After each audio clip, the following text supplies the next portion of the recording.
是谁在被窝里偷偷玩手机？老师，我们没有。是吗？贝利亚，我先。奇怪，刚刚还在震动，怎么没看到手机？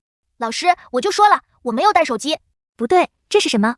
这是，哎呀，老师，这是萝卜水枪，在我们小学生之间很流行的。贝利亚刚才一定是在玩萝卜水枪。什么？这就是萝卜水枪？贝利亚，我不是说过了吗？上学不要带这种危险的东西。我知道了，老师。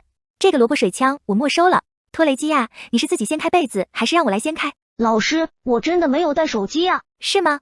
哼，还想耍小聪明？看我的，我关灯。哎呀，怎么这么黑？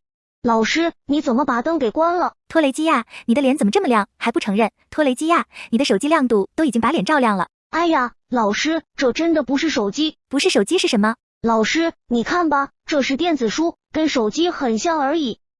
我来看看。好啊，托雷基亚，你竟然带电子书来学校，而且现在是午休时间，你还在这里看漫画。老师，我知道错了，你能不能不要叫家长？我妈妈知道的话一定会揍我的。那好吧，但是……哇哦，谢谢老师。你不要高兴这么早，我话还没说完，但是你要写800字的检讨交给我。好吧，写检讨总比让我妈妈知道了好得多。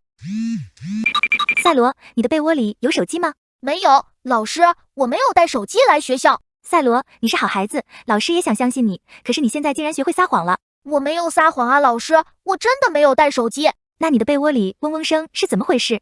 哼，老师，我看赛罗肯定带手机了。老师，你可不能偏心啊。就是老师，你快检查赛罗的被窝。本区又出新特效了，按照这个顺序，在评论区找到3个抱抱表情，艾特我的好友，就会出现超可爱的抱抱特效，快去试试吧。我也来试一下，首先点上加号，然后点亮爱心，五角星也点一下，点开评论区，输入3个抱抱表情包，艾特好友中的前3位，看看啊。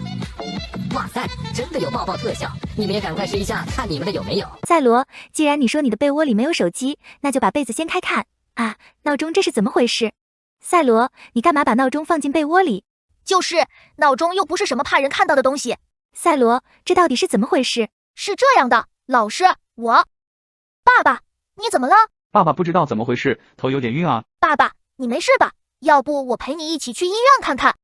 就是这样，我昨晚上一直在医院里陪爸爸，然后作业就没有完成，所以才想着今天午休定个闹钟补作业的。原来是这样啊，老师知道了。赛罗，你可以跟老师说的，老师不会因为这样你没完成作业就怪你的。谢谢老师。好了，你们带被子继续午睡吧。其实我带手机了，只不过我把手机放在了枕头里，大家都不许告诉老师。看来这次大家都没有带手机来学校，大家做得很好。不对，到底是谁还带了手机？